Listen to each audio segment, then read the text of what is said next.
Hello बच्चों, system of particles and rotational motion इस chapter से जो भी क्वेश्चंस आए थे नीट में लास्ट 5 इयर्स में, मतलब 2019 से लेकर के 2023 तक, उन क्वेश्चंस को हम लोग डिस्कस करेंगे। देखिए, इस चैप्टर से 2023 में 2 क्वेश्चंस आए थे, 22 में भी आया था 2 क्वेश्चन, 21 में अगेन 2 क्वेश्चन, 20 में भी 2 क्वेश्चन एंड 2019 में इससे आए थे 3 क्वेश्चन। तो आज ये देखते हैं क्या क्या क्वेश्चन आया था एंड उन्हें कैसे सॉल्व करना है। ये क्वेश्चन है 2023 का। The angular acceleration of a body moving along the circumference of a circle is. Direction बताना है हमें एंगुलर एक्सेलरेशन का। तो एक पार्टिकल है जो सर्कमफ्रेंस ऑफ द सर्कल पे मूव कर रहा है, इस साइड ले लीजिए या फिर उस साइड ले लीजिए, उससे फर्क नहीं पड़ता है। और हमें इस बताना है एंगुलर एक्सेलरेशन का डायरेक्शन। तो देखिए, एंगुलर एक्सेलरेशन का डायरेक्शन हमें इस रूल से मिलता है, राइट हैंड कर्ल रूल। अगर मोशन इस साइड हो रहा है तो एक्सेलरेशन का डायरेक्शन होगा इस तरफ, the thumb will give the direction of angular acceleration. And अगर मोशन ऐसा हो रहा है तो एक्सेलरेशन का डायरेक्शन होगा इस तरफ, and it is always along the axis, right. Direction हमेशा अलोंग द एक्सिस होगा, बट अलोंग द एक्सिस इस साइड या इस side, that is given by this rule, curl rule. Motion ऐसा तो इस साइड, मोशन ऐसा तो इस साइड, एंगुलर एक्सेलरेशन का। ऑप्शन है along the radius away from the centre, along the radius towards the centre. आप लोगों को पता होगा टुवर्ड्स द सेंटर जो डायरेक्शन होता है वो होता है सेंट्रीपेटल एक्सेलरेशन, राइट। बट अभी तो हमसे पूछा है एंगुलर एक्सेलरेशन का डायरेक्शन, है ना। तो along the radius towards the centre गलत है, वो तो सेंट्रीपेटल एक्सेलरेशन का डायरेक्शन होता है। Along the tangent to its position, ये भी गलत है, that is called tangential acceleration, है ना। Along the tangent to its position वो होता है टेंजेंशियल एक्सेलरेशन, बट वो भी हमसे नहीं पूछा है। Along the axis of rotation, तो हाँ ये सही है। So this is the correct option, सही है। ये क्वेश्चन भी 23 का है। The ratio of radius of gyration of a solid sphere of mass m and radius r about its own axis to the radius of gyration of the thin hollow sphere of same mass and radius about its axis is। देखिए, radius of जाइरेशन k से denote करते हैं, और किसी भी body का moment of inertia को अगर आप m के स्क्वायर से डिनोट कर पाते हैं तो उस k को रेडियस ऑफ जाइरेशन कहते हैं। एग्जांपल में देख लीजिए, सॉलिड स्फीयर, पहले सॉलिड स्फीयर है हमारा, तो सॉलिड स्फीयर का मोमेंट ऑफ इनर्शिया का फॉर्मूला होता है 2/5 mr square, right, 2/5 mr square, and the axis is passing through the centre of mass, no doubt. ये मोमेंट ऑफ इनर्शिया को अगर आप m के स्क्वायर से डिनोट कर पाते हैं, m के स्क्वायर से डिनोट करते हैं, तो इस k को रेडियस ऑफ जाइरेशन कहते हैं, ठीक है। और क्योंकि ये सॉलिड स्फीयर का है तो यहां इस लगा देते हैं सॉलिड के लिए। एंड सिमिलरली हॉलो स्फीयर के लिए मोमेंट ऑफ इनर्शिया का फॉर्मूला होता है 2/3 mr स्क्वायर, राइट। और इसको भी हमें m के स्क्वायर से इक्वेट करना है ना, m के स्क्वायर से डिनोट करना है। और इस k को अगेन रेडियस ऑफ जाइरेशन कहते हैं। एंड ये क्योंकि हॉलो स्फीयर का है तो इसे h से डिनोट करता हूं, सबस्क्रिप्ट में h लगा देते हैं। तो हमें इन दोनों का रेशियो फाइंड करना है, ks एंड kh का। तो इन दोनों इक्वेशंस को डिवाइड कर दीजिए, ठीक है। LHS को LHS से डिवाइड कर दीजिए, RHS को RHS से डिवाइड कर दीजिए, है ना। तो ये mr स्क्वायर गया, राइट, 2 भी गया और यहां भी m गया। तो ये इक्वेशन आएगा ks बाई kh का square is equal to 3/5, right. 3 ऊपर चला जाएगा, 5 नीचे रहेगा। तो ks by kh radius of gyration of solid sphere by radius of gyration of hollow sphere, ये आ जाएगा आपका √3/5। सो ये रेशियो है √3/5, जो कि ऑप्शंस में कहीं भी नहीं है।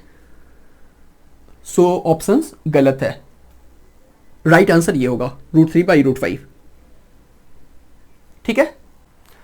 ये क्वेश्चन 22 का है। 2 objects of mass 10 kg and 20 kg respectively are connected to 2 ends of a rigid rod of length 10 meter with negligible mass. The distance of the centre of mass of the system from the 10 kg mass is. देखिए दो objects हैं, एक है 10 kg का और एक है 20 kg का, एंड दोनों एक रॉड से कनेक्टेड है, एंड रॉड का मास नेग्लिजिबल है। रॉड का मास मान लीजिए कि बिल्कुल नहीं है। ये है 10 kg का और ये है 20 kg का, और हमें इन दोनों का सेंटर ऑफ मास फाइंड करना है फ्रॉम हियर। 10 kg से सेंटर ऑफ मास कितना दूर होगा, राइट। तो आ जाइए इसको डायग्राम में देख लेते हैं। जो 10 kg का मास है उसे हम लोग जानबूझ करके ओरिजिन पे डालते हैं। यहाँ पे मान लीजिए 10 kg का मास है, ठीक है, एंड 20 kg का यहाँ पे, एंड लेंथ है 10 मीटर। इस रॉड का लेंथ है 10 मीटर। यहाँ पे एक रॉड है, 10 मीटर लेंथ है इसका, ठीक है। तो यहां से सेंटर ऑफ मास कितना दूर पे होगा वो हमें फाइंड करना है। ये 20 kg का है, तो सेंटर ऑफ मास फाइंड करने का हमारे पास फॉर्मूला है xcm is equal to m1 x1 plus m2 x2 by m1 plus m2, right. तो इसका मास है 10 kg और इसका x कोऑर्डिनेट है 0, राइट। तो ओरिजिन पे लेने से ये फायदा हुआ कि हम लोग इसको 0 ले सकते हैं, कैलकुलेशन कम करना होगा, आसान होगा। सेकेंड मास है 20 kg एंड उसका x कोऑर्डिनेट है 10 मीटर, क्योंकि ये लेंथ 10 मीटर है, तो into 10 by m1 plus m2, 10 plus 20 30, तो ये आ गया हमारा 200/30, सो 20/3। सो सेंटर ऑफ मास होगा यहां से 20/3 पे, right. So this is the correct option. Clear है। ये क्वेश्चन भी 22 का है। The ratio of the radius of gyration of a thin uniform disc about an axis passing through its centre and normal to its plane to the radius of gyration of the disc about its diameter is. देखिए एक disc है, एक disc ले लीजिए, and अगर ये axis of rotation है perpendicular to the surface and passing through the centre of mass, तो अगर ये ऐसे रोटेट करता है, एक डिस्क ऐसे रोटेट करता है अबाउट दिस एक्सिस, तो इसका जो भी रेडियस ऑफ gyration होगा वो आप फाइंड कर लीजिए। एंड सेकेंड केस में फिर से एक डिस्क ले लीजिए और इस बार ये डिस्क रोटेट कर रहा है about this axis. The axis is passing through the center of mass and it is in the plane of the disk, right। अगर ये डिस्क है तो फर्स्ट केस में ये ऐसे रोटेट कर रहा है, ठीक है, परपेंडिकुलर टू द प्लेन ऐसे, एंड सेकेंड केस में ये डिस्क ऐसे रोटेट कर रहा है, ठीक है, अबाउट इट्स डायमीटर ऐसे। समझ में। तो अबाउट दिस एक्सिस हमें रेडियस ऑफ gyration फाइंड करना है, and about this axis radius of gyration find करना है, एंड दोनों को डिवाइड कर दीजिए, रेशियो मिल जाएगा। सो देखिए रेशियो ऑफ gyration फाइंड करने के लिए हम मोमेंट ऑफ इनर्शिया को mk² से इक्वेट करते हैं, एंड वो k जो होता है वो हमारा रेडियस ऑफ gyration होता है, right. So about this axis का अगर हम बात करें तो एक डिस्क का मोमेंट ऑफ इनर्शिया होता है mr²/2, एक डिस्क का मोमेंट ऑफ इनर्शिया mr²/2, और इसको अगर हम लोग लिख दे mk², तो ये k हमारा रेडियस ऑफ gyration है, and this radius of gyration जो हम लोग फाइंड कर रहे हैं वो उस एक्सिस से फाइंड कर रहा है जो कि हमारा प्लेन के परपेंडिकुलर में है। तो चलिए मैं p लिख दे रहा हूं, p डिनोट कर रहा है परपेंडिकुलर, राइट। सेकेंड केस में अब हमें इस अबाउट दिस एक्सिस फाइंड करना है, तो पहले about this axis moment of inertia तो फाइंड कर ले। About an axis which is passing through the center of mass and it is in the plane of the disk, the axis। तो अगर आपको डायरेक्ट फॉर्मूला याद है तो लगा दीजिए, अदरवाइज देख लीजिए कैसे फाइंड करना है। इसे एक्स एक्सिस ले लीजिए, इसे वाई एक्सिस ले लीजिए इन द प्लेन, ठीक है, ये हो गया वाई एक्सिस और ये हो गया जेड एक्सिस। समझ रहे हैं, ये है Z axis in the plane x axis, y axis and perpendicular to the plane z axis। तो iz perpendicular axis पे हम लगा दीजिए iz equal to ix plus iy, ये तो है, और I Z perpendicular to the plane, M R square by 2 moment of inertia का फॉर्मूला, राइट। एंड ये डिस्क अगर रोटेट करता है अबाउट एक्स एक्सिस तो जो भी मोमेंट ऑफ इनर्शिया होगा, एंड अगेन ये डिस्क अगर रोटेट करता है अबाउट वाई एक्सिस तो जो भी मोमेंट ऑफ इनर्शिया होगा वो सेम होगा। अगर ये disc about X axis rotate करता है तो जो भी मोमेंट ऑफ इनर्शिया होगा, एंड अबाउट वाई एक्सिस जो भी जब रोटेट करेगा तो जो भी मोमेंट ऑफ इनर्शिया होगा वो दोनों सेम होगा। अबाउट जेड एक्सिस डिफरेंट होगा, राइट। तो इसे हम लोग लिख सकते हैं 2ix या 2iy, क्योंकि दोनों सेम है, ix और iy सेम है। तो यहां से iy हमें मिल रहा है M R square by 4, iy का वैल्यू मिल रहा है हमें अबाउट दिस एक्सिस या फिर अबाउट दिस एक्सिस हमें मिल रहा है M R square by 4। About X axis and Y axis same है, कुछ भी आप लिख लीजिए। तो इस बार मोमेंट ऑफ इनर्शिया का फॉर्मूला है M R square by 4 and that is equal to M के square, right. And this axis is passing through the diameter, तो इसको मैं डी से डिनोट कर देता हूं, राइट। और इन दोनों का हमें रेशियो फाइंड करना है, डिवाइड कर दीजिए, है ना। एलएचएस को एलएचएस से डिवाइड कर दीजिए, आरएचएस को आरएचएस से डिवाइड कर दीजिए। तो ये एम आर स्क्वायर गया, एम गया, तो ये आ जाएगा आपका के पी बाई के डी, राइट।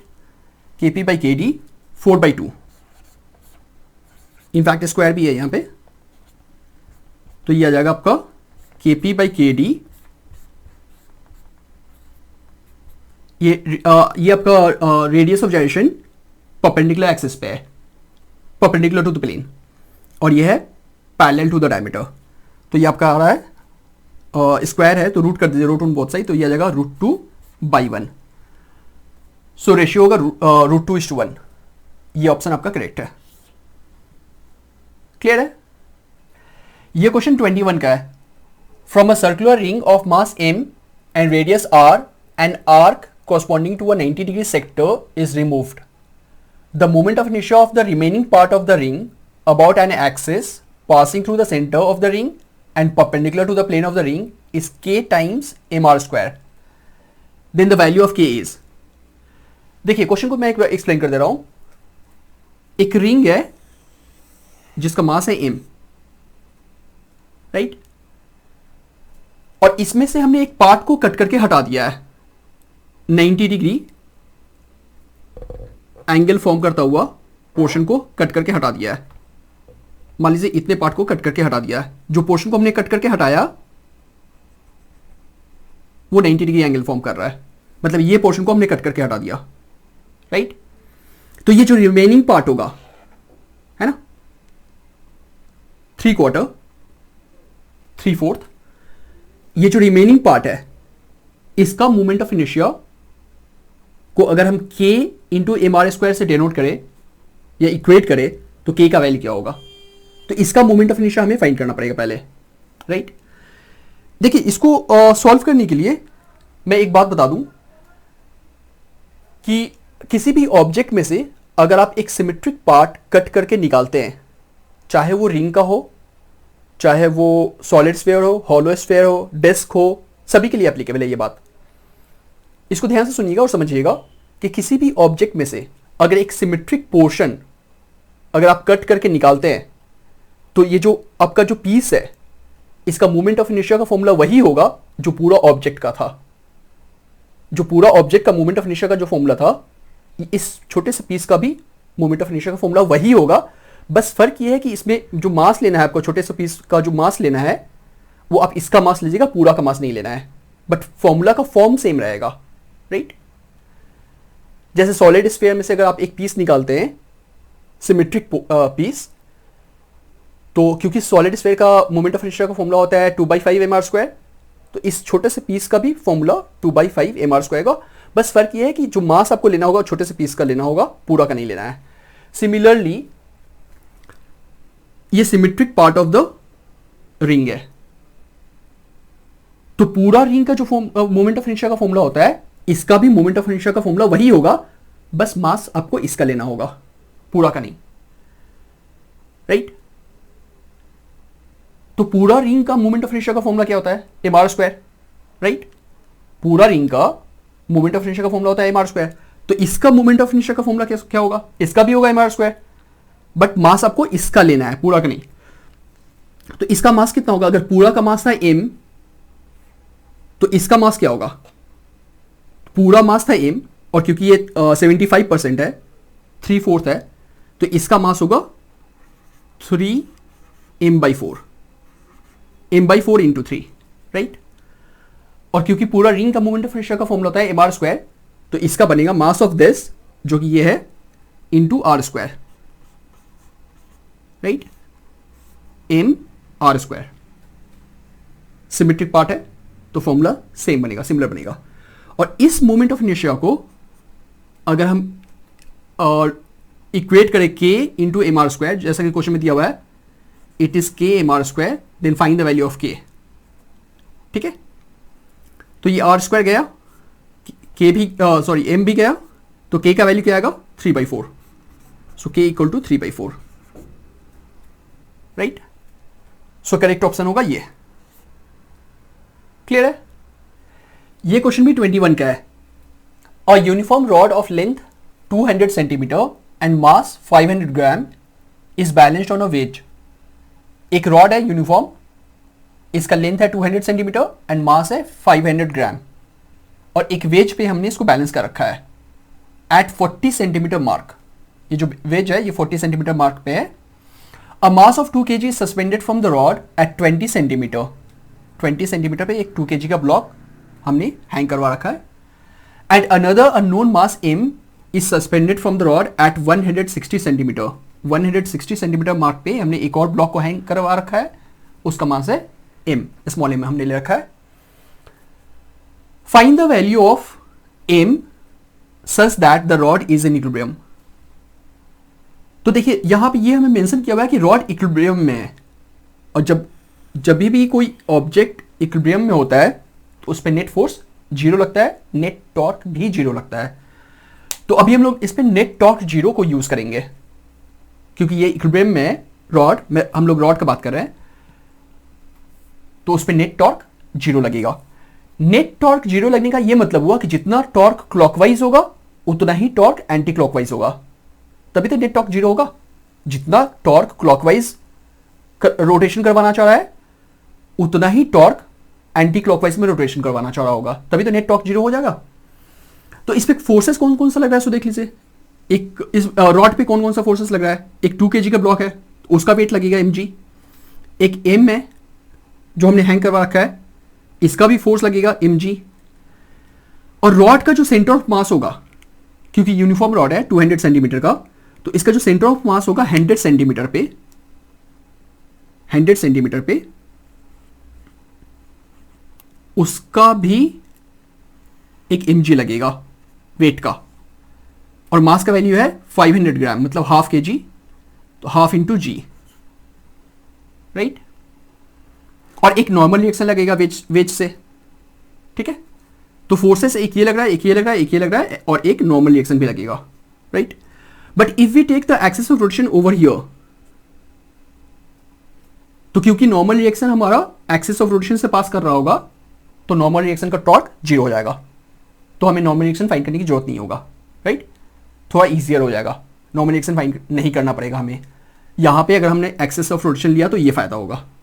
क्लियर है? सो क्योंकि ये इक्विलिब्रियम में है, तो torque clockwise should be equal to torque anti clockwise, right? अब ये देखिए कि क्लॉकवाइज में कौन कौन सा फोर्सेस इसको रोटेट करवाने की कोशिश कर रहा है। तो देखिए ये जो mg है, रॉड का मास, उसकी वजह से जो mg लग रहा होगा, एक्सिस ऑफ रोटेशन यहां ले लीजिए, यहां पे, और रॉड का जो mg है वो उसको नीचे पुल करेगा, राइट? तो ये क्लॉकवाइज रोटेट करवा रहा है, और ये जो यहां पे हैंग कर रखा है यहां पे, एंड एक्सिस ऑफ रोटेशन यहां पे, तो ये जो m है वो भी उसको क्लॉकवाइज रोटेट करवाना चाह रहा है, तो ये भी क्लॉकवाइज रोटेशन करवा रहा है या करवाना चाह रहा है, ये भी क्लॉकवाइज रोटेशन करवाना चाह रहा है, तो क्लॉकवाइज में ये दोनों होगा। And what about this one? ये फोर्स एक्सिस ऑफ रोटेशन हमारा यहां पे है, और ये फोर्स जो कि यहां लग रहा है नीचे की तरफ, तो ये एंटी क्लॉकवाइज रोटेशन करवाना चाह रहा है, राइट।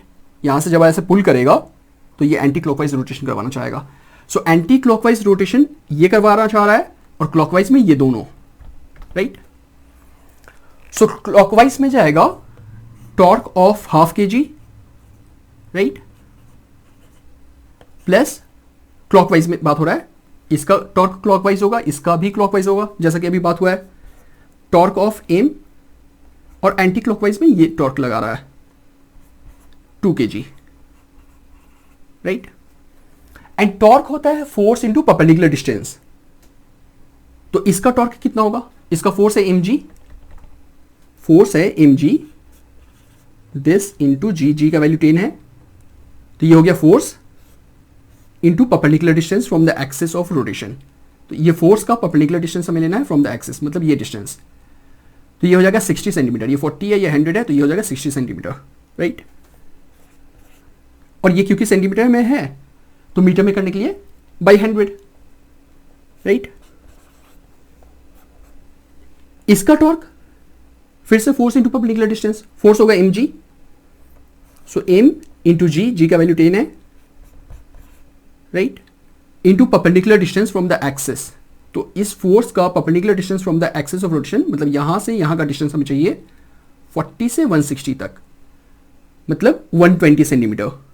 ये हो गया फोर्स और परपेंडिकुलर डिस्टेंस हो जाएगा 120 सेंटीमीटर, बट हमें मीटर में करना होगा, बाई 100 कर दिया। और इसका टॉर्क mg 2 इंटू जी का वैल्यू 10 है, ये हो गया फोर्स, और परपेंडिकुलर डिस्टेंस हो गया 20 बाई 100 सेंटीमीटर को मीटर में करने के लिए, राइट। सो इसको अगर आप सॉल्व करें तो m का वैल्यू मिल जाएगा, आंसर मिल जाएगा। ये 100 चला गया, राइट। 2 जीरोस यहां से जाइए, 2 जीरोस यहां का गया, 2 जीरोस यहां का गया, 2 जीरोस यहां का गया, कॉमन लेकर के काटेंगे तो ये आ जाएगा 3, 6/2 3 आ जाएगा, और ये हो गया 12m इक्वल टू 4, राइट। सो 3 को अगर आप उस साइड ले जाएं तो ये आ जाएगा 12m is equal to 4 minus 3, मतलब 1, राइट। तो m इक्वल टू क्या आ जाएगा? Therefore m is equal to 1/12, so mass होगा 1/12 kg। So this is the correct option. I hope clear होगा ये क्वेश्चन है 2020 का। Find the torque about the origin when a force of 3 J cap newton acts. Force का value दिया हुआ है, force equal to 3 J cap newton इनके system में, acts on a particle whose position vector is 2 K cap metre. So position vector मतलब R दी हुई है 2 K cap, right. और हमसे टॉर्क पूछा है, तो टॉर्क का फॉर्मूला होता है R cross F, cross product of R and F, R cross F। ध्यान रखिएगा F क्रॉस R नहीं लिखना है, अगर आप F क्रॉस R लिखेंगे तो आंसर गलत आएगा, दोनों सेम नहीं होता है। R cross F and F cross R same नहीं होता है, डायरेक्शन उल्टा हो जाता है। तो इसका वैल्यू पुट कर दीजिए 2 K कैप एंड फोर्स का वैल्यू है 3 J कैप, राइट। ये आ जाएगा 2 into 3 6 K cap cross J cap. तो इसका डायरेक्शन क्या होगा तो वो जानने के लिए हम लोग ये यूज करते हैं I J K, राइट। और हमें चाहिए K cross J, K cross J। तो क्योंकि हम इसके सर्कल के जो डायरेक्शन शो किया हुआ है उसके हम उल्टा साइड जा रहे हैं, तो आंसर आएगा I कैप बट नेगेटिव, क्योंकि हम उल्टा साइड जा रहे हैं। सो K क्रॉस J होगा I cap but minus I cap, क्योंकि जो डायरेक्शन शो किया गया है उसके उल्टा हम जा रहे हैं। सो आंसर आएगा -6 I कैप। सो ये आपका करेक्ट ऑप्शन होगा। क्लियर है?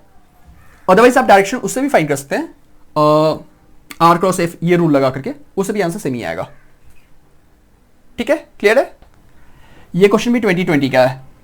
2 particles of mass 5 kg and 10 kg respectively are attached to the two ends of a rigid rod of length 1 meter with negligible mass. Rod का मास negligible है. The center of mass of the system from the 5 kg particle is at a distance of. तो center of mass find करने के लिए बोला है. मान लीजिए कि ये y एक्सिस है और ये x एक्सिस है. एक पार्टिकल को हम यहां ले लेते हैं 5 kg का, एंड दूसरा पार्टिकल को यहां 10 kg का. एक 5 kg का है, एक 10 kg का है. 10 kg का पार्टिकल हमने यहां ले लिया. ये लेंथ है 1 मीटर, राइट. ये रॉड से कनेक्टेड है जिसका मास नेग्लिजिबल है. इस रॉड का मास नेग्लिजिबल है. यहाँ 5 kg है और यहाँ 10 kg है, और ये रॉड का लेंथ है 1 मीटर. तो इसका कोऑर्डिनेट्स बनेगा 1,0. एक्स कोऑर्डिनेट होगा 1, वाई कोऑर्डिनेट 0, और इसका बनेगा 0,0, राइट. और सेंटर ऑफ मास फाइंड करना है फ्रॉम हियर. तो सेंटर ऑफ मास का फॉर्मूला है हमारे पास xcm is equal to m1x1 plus m2x2 by m1 plus m2, right. तो वैल्यूज पुट कर दीजिए, आंसर आ जाएगा. m1 का वैल्यू है 5 और x1 का वैल्यू है 0. इसका x कोऑर्डिनेट है 0. सो 5 इंटू 0 प्लस 10, m2 का वैल्यू है 10 और उसका x कोऑर्डिनेट है 1, ठीक है, by m1 plus m2. 5 plus 10 15. सो ये आ गया आपका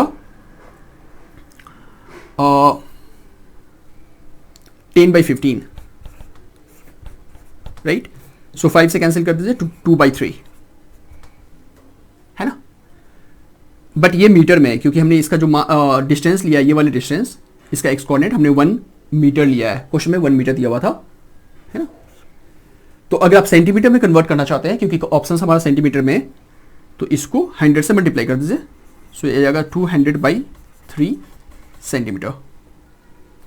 सो ये आ जाएगा ऑलमोस्ट 67 सेंटीमीटर. 200/3. क्लियर है. ये क्वेश्चन 2019 का है. Two particles A and B are moving in uniform circular motion in concentric circles of radii RA and RB with speed VA and VB respectively. दो पार्टिकल्स है, दोनों सर्कुलर मोशन में move कर रहा है कॉन्सेंट्रिक सर्कल में, मतलब दोनों का centre of circle same point पे है, राइट. यहां पे एक पार्टिकल है और यहां पे एक पार्टिकल है. इसको A मान लीजिए, इसको B मान लीजिए. इसका रेडियस दिया हुआ है RA और दूसरे वाले का रेडियस RB. ये क्वेश्चन में दी हुई है. इसका वेलोसिटी है VA और इसका वेलोसिटी है VB, right. The time period of rotation is same. दोनों का टाइम पीरियड सेम है. Time period of A is equal to time period of B. Time period होता है time taken to complete one circular motion. तो दोनों को same time लग रहा है सर्कुलर मोशन कंप्लीट करने में. The ratio of angular speed of A to that of B will be. हमें ratio of angular speed find करना है. Omega A is to omega B हमें फाइंड करना है, राइट. ये सब कुछ ऑप्शंस है. सो आपको एक फॉर्मूला पता होगा एंगुलर स्पीड का. ओमेगा इक्वल टू होता है 2π/T time period. Angular speed is equal to 2π time period. तो omega A by omega B find करना है हमें. तो ओमेगा A आएगा 2π time period of A using this formula. Omega का फॉर्मूला था 2π/T. 2π/T A का हम बात कर रहे हैं. ओमेगा B आएगा similarly 2π time period of B, right. 2 गया, पाई भी गया, और क्योंकि time period of A and time period of B same है तो ये भी कैंसिल हो जाएगा, राइट. तो ये आ जाएगा omega A by omega B आ जाएगा 1/1. इसका मतलब ये हुआ कि omega A is to omega B आएगा 1:1. सो ये करेक्ट ऑप्शन है. क्लियर है. ये क्वेश्चन भी 2019 का है. A solid cylinder of mass 2 kg and radius 4 cm is rotating about its axis at the rate of 3 rpm. The torque required to stop after 2π revolution is. तो देखिए हमें torque find करना है, राइट. तो work energy theorem, work done is equal to change in kinetic energy. Linear motion में भी applicable है, rotational motion में भी एप्लीकेबल है. So work done is equal to change in kinetic energy, मतलब kinetic energy final minus kinetic energy initial, right. Kinetic energy initial. Work done होता है force into displacement linear motion में, and rotational motion में होता है torque into angular displacement, right. Kinetic energy final, क्योंकि हमसे बोला है टॉर्क रिक्वायर्ड टू स्टॉप, मतलब फाइनली वो रुक गया है, और अगर रुक गया तो फाइनल काइनेटिक एनर्जी जीरो हो जाएगा, तो ये जीरो हो गया, और इनिशियल काइनेटिक एनर्जी हो जाएगा half I omega square, rotational kinetic energy. Torque, अच्छा टॉर्क तो हमें फाइंड करना है। एंगुलर डिस्प्लेसमेंट हमारा दिया हुआ है 2 पाई रेवोल्यूशन, तो यहां जो यूनिट है वो रेवोल्यूशन में है, जबकि हमारा यूनिट रेडियन में होना चाहिए। तो 1 revolution equal to 2 pi radian होता है, 1 revolution is equal to 2 pi radian. तो 2 पाई रेवोल्यूशन होगा 2 पाई इंटू 2 पाई, राइट। ये तो हमारा डेटा दिया हुआ है 2 पाई रेवोल्यूशन, और रेवोल्यूशन को रेडियन में कन्वर्ट करने के लिए 2 पाई से मल्टीप्लाई करते हैं, राइट। हाफ आई, ये हमारा सॉलिड सिलेंडर है, और सॉलिड सिलेंडर का moment of inertia I M R square by 2 है ना, एम आर स्क्वायर बाई 2 ये फॉर्मूला है। ओमेगा इनिशियल है ना, इनिशियल काइनेटिक एनर्जी का था, तो इनिशियल ओमेगा दिया हुआ है 3 आरपीएम। अगेन इसका जो यूनिट है एंगुलर स्पीड का जो यूनिट है वो रोटेशन पर मिनट में है, जबकि इसको होना चाहिए था एसआई यूनिट में, अगर हम बात करें तो इसको होना चाहिए था रेडियन पर सेकेंड, रोटेशन पर मिनट, इसको हमें कन्वर्ट करना है रेडियन पर सेकेंड में। तो 3 तो हमारा ठीक है, वो मैग्नीट्यूड है 3।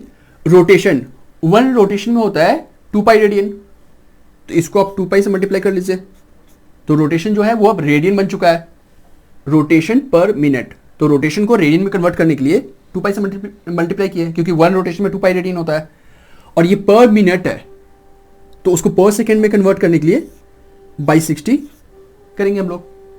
मिनट को पर सेकेंड में करने के लिए 60 से डिवाइड होगा, राइट। सो ये आपका एंगुलर स्पीड है ओमेगा का वैल्यू। सो 2 पाई इंटू 3, अच्छा इसको यहीं पे कैंसिल कर देते हैं, तो ये आ गया आपका 20, और इसको भी कैंसिल किया तो ये आ गया आपका 10। सो पाई बाई 10 आ रहा है आपका ओमेगा, पाई बाई 10 ये हो गया ओमेगा का वैल्यू, और क्योंकि यहाँ स्क्वायर है, राइट। ओके, तो ये आ जाएगा टॉर्क इक्वल, टॉर्क ये बन जाएगा 4 पाई स्क्वायर, राइट। मास दी हुई है 2 kg, और यहाँ पे 2 इंटू 2 भी है 4, चलिए इसको भी हम ऐसे ही रहने देते हैं। रेडियस दी हुई है 4 सेंटीमीटर, अगेन सेंटीमीटर इसको मीटर में कन्वर्ट करना पड़ेगा, तो ये जगह 4 बाई 100, सेंटीमीटर को मीटर में कन्वर्ट करने के लिए बाई 100, बट क्योंकि स्क्वायर भी है, राइट, ठीक है। ये मास का वैल्यू हो गया 2 kg, 2 इंटू 2, और रेडियस का वैल्यू है 4 सेंटीमीटर, तो 4 सेंटीमीटर को मीटर में कन्वर्ट करने के लिए बाई 100 कर दिया, स्क्वायर भी है, इंटू पाई स्क्वायर बाई 100 है ना, स्क्वायर है। चलिए, तो ये पाई स्क्वायर और ये पाई स्क्वायर गया, राइट।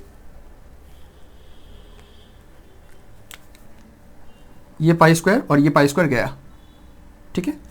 ये 2 भी गया है, और देखें तो ये 4 से एक 4 का यहाँ पे जाएगा, राइट, क्योंकि 4 का स्क्वायर है तो एक 4 जाएगा यहाँ पे, बट एक 4 बचा रहेगा, राइट। तो ये स्क्वायर गया, तो इस पे 100 पे स्क्वायर आप समझ सकते हैं, क्योंकि 4 का स्क्वायर में से 2 जो था 4 इंटू 4, उसमें से एक 4 को हमने काट दिया, राइट। ओके, ये 2 ये भी कैंसिल होगा, तो यहाँ पे बचा 2, तो आंसर आ रहा है हमारा टॉर्क इक्वल टू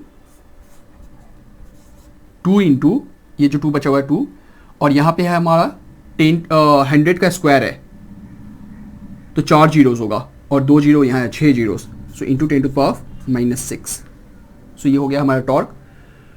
टॉर्क होता है फोर्स इंटू परपेंडिकुलर डिस्टेंस, तो यूनिट होगा newton metre, force into distance, so 2 into 10 to power -6। So ये ऑप्शन होगा करेक्ट। क्लियर है। अच्छा, इस क्वेश्चन को आप इक्वेशन ऑफ मोशन यूज करके भी सॉल्व कर सकते हैं, ये वाली इक्वेशन यूज करके, omega square equal to omega not square plus 2 alpha into theta, v square equal to u square plus 2 a s के कॉरस्पॉन्डिंग वाला इक्वेशन जो है, राइट। सो ये है फाइनल वेलोसिटी, और क्योंकि फाइनल वेलोसिटी रुक चुका है, फाइनल वेलोसिटी जीरो हो चुका है, ऑब्जेक्ट रुक चुका है, तो फाइनल वेलोसिटी जीरो होगा। इनिशियल वेलोसिटी एंगुलर स्पीड दिया हुआ है, तो ओमेगा नॉट की जगह पे हम ये पुट करेंगे, नो डाउट कि आप इसका यूनिट कन्वर्ट कर लीजिएगा। तो इसको इधर ले आइए, तो ये आ जाएगा 2 alpha theta equal to omega not का स्क्वायर, राइट। अल्फा आपका एंगुलर एक्सेलरेशन है, और एंगुलर एक्सेलरेशन होगा torque by moment of inertia, right. तो आप इसको लिख सकते हैं एक्सेलरेशन को torque by moment of inertia, right.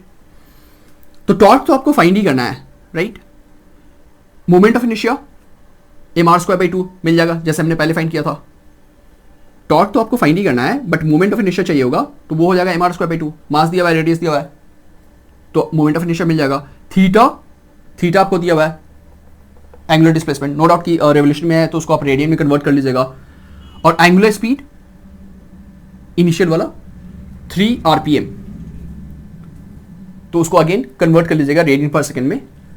तो आपको ये डेटा दिया हुआ है, ये दिया हुआ है, ये दिया हुआ है, तो यहां से भी आपको टॉर्क मिल जाएगा। सो आप ऐसे भी सॉल्व कर सकते हैं, राइट। ये क्वेश्चन भी 2019 का है। A disc of radius 2 metre and mass 100 kg rolls on a horizontal floor, rolling motion है। Its centre of mass has a speed of 20 centimetre per second, how much work is needed to stop it. तो इसमें भी हम लोग work energy theorem लगाने वाले हैं। Work done is equal to change in kinetic energy, kinetic energy final minus kinetic energy initial, right. Work done equal to change in kinetic energy, और क्योंकि फाइनली वो रुक चुका है ना, how much work is needed to stop it, तो final kinetic energy zero होगा क्योंकि वो रुक चुका है, राइट। तो हमें ये वर्क डन फाइंड करना है, तो वर्क डन होगा इनिशियल काइनेटिक एनर्जी, बट क्योंकि ये रोलिंग मोशन में है ना, क्योंकि ये रोलिंग मोशन में है ऑन द हॉरिजॉन्टल सरफेस, तो क्योंकि ये रोलिंग मोशन में है, इसके पास लीनियर काइनेटिक एनर्जी भी होगा एंड रोटेशनल काइनेटिक एनर्जी भी होगा। रोलिंग मोशन में लीनियर काइनेटिक एनर्जी भी होगा, kinetic energy linear, right, plus kinetic energy rotational, दोनों होगा। सो लीनियर काइनेटिक एनर्जी होगा half mv² and rotational kinetic energy होगा half i omega, right. In fact overall minus आएगा, बट लास्ट में बताऊंगा कि माइनस का क्या चक्कर है। यहाँ पे पूरे में माइनस आएगा, ये वाले। ये आ गया आपका half mv² plus half, disc है, डिस्क का मोमेंट ऑफ इनर्शिया होता है mr²/2, mr²/2 है ना, डिस्क का मोमेंट ऑफ इनर्शिया का फॉर्मूला। एंड ओमेगा, क्योंकि आपको पता है v equal to R omega, so omega equal to v/r, सो यहाँ पे आ जाएगा v/r, और क्योंकि स्क्वायर है ओमेगा पे तो यहाँ स्क्वायर आ गया, राइट, क्लियर। यहाँ पे v पे स्क्वायर है और r पे भी स्क्वायर होगा, तो ये r का स्क्वायर और ये r का स्क्वायर कैंसिल हो गया, तो यहाँ पे सिर्फ v का स्क्वायर बचेगा। तो ये आपका बन गया, कॉमन ले लीजिए, हाफ mv² कॉमन ले लिया अगर हमने, तो ये आ गया 1 + 1/2, राइट। हाफ mv² कॉमन ले लिया, तो यहाँ 1/2 बचेगा और यहाँ तो 1 है, सो बेसिकली ये 3/2 बचेगा। सो ये बन जाएगा 3/4। इसको एलसीएम कर लिया अगर आप, तो 3/2 आएगा, और यहाँ मल्टीप्लाई करेंगे इससे तो आ जाएगा 3/4। सो 3/4 mv², राइट। तो डेटा पुट कर लीजिए, 3/4, मास दी हुई है 100 kg, राइट, मास दी हुई 100 kg, और वेलोसिटी है 20 सेंटीमीटर पर सेकेंड, क्योंकि ये सेंटीमीटर में मीटर में कन्वर्ट करना पड़ेगा, तो ये बन जाएगा 20/100 सेंटीमीटर पर सेकेंड को मीटर पर सेकेंड में कन्वर्ट कर रहे हैं, तो सेंटीमीटर को मीटर में कन्वर्ट करने के लिए बाई 100 कर दिया, क्योंकि स्क्वायर भी है ना, 3/4 mv², 3/4 mv², राइट। तो ये आ जाएगा, क्योंकि ये अगेन यहाँ पे देखेंगे तो आप 100 का स्क्वायर है, यहाँ 20 का स्क्वायर है, और यहाँ 100 का स्क्वायर है, तो क्योंकि 100 इंटू 100 दो बार है, तो एक इसके साथ कट जाएगा, तो ये बचेगा 3/4, राइट। ये 100 एक 100 के साथ कट जाएगा। 20 का स्क्वायर हो गया आपका 400 बाई 100 बचा हुआ है, क्योंकि 100 का स्क्वायर कट गया, तो 100 बचा हुआ है, राइट। ये 0 गया, ये 4 गया, सो आंसर आ रहा है 3 joule. So work done to stop it. In fact ये जो नेगेटिव आएगा पूरे में, है ना, तो नेगेटिव साइन इंप्लाई कर रहा है कि हमें वर्क करना पड़ रहा है उसे रोकने के लिए, राइट। तो ये -3 आ रहा है, माइनस साइन रिप्रेजेंट कर रहा है कि हमें वर्क करना पड़ रहा है उसे रोकने के लिए, तो उसका मैग्नीट्यूड होगा 3 जूल। सो ये आपका करेक्ट ऑप्शन होगा। क्लियर है?